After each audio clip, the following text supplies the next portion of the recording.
আজকে আল হাদি ফাউন্ডেশনের পক্ষ থেকে সালমান সেটা কইছেন সকল ইফতার মাহফিলে উপস্থিত রয়েছেন এই এলাকার আমার শ্রদ্ধাভাজন ময়মুরব্বিয়ান এবং সহকর্মী ও ছোট ভাইয়েরা এবং আজকের আমন্ত্রিত অতিথিরা, আপনারা সবাইকে জানাই রমজানুল মুবারক ও অগ্রিম ঈদের শুভেচ্ছা। প্রিয় উপস্থিতি, আসলে সময় সংক্ষিপ্ত। আমি আজকে যে উদ্যোগ নিয়েছেন আল হাদি ফাউন্ডেশনের চেয়ারম্যান হাফিজ মনসুর ভাই, তিনি উদ্যোগেই আজকে এই ইফতার মাহফিলে আমরা শরীক হয়েছি। এই হাফিজ মনসুর ভাই মানবাধিকার অনুসন্ধান কল্যাণ সোসাইটির সহসভাপতির দায়িত্বে রয়েছেন।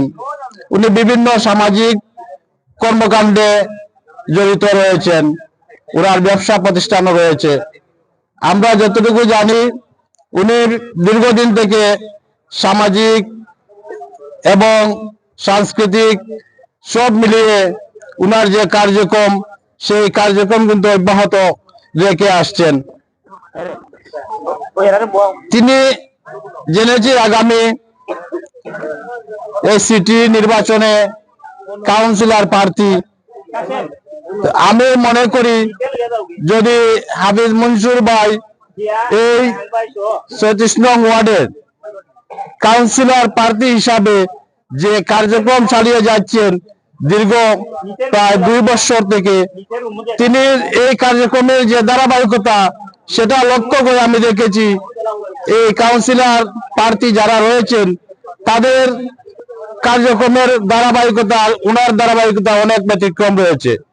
উনি একজন আলেম মানুষ হিসাবে উনি বিভিন্ন সমাজের সাথে মিলেমিশে মানুষের কাছে পৌঁছে যেতে পেরেছেন। আমি মনে করি আমরা যেন সবাই ভালো থাকি, সুস্থ থাকি।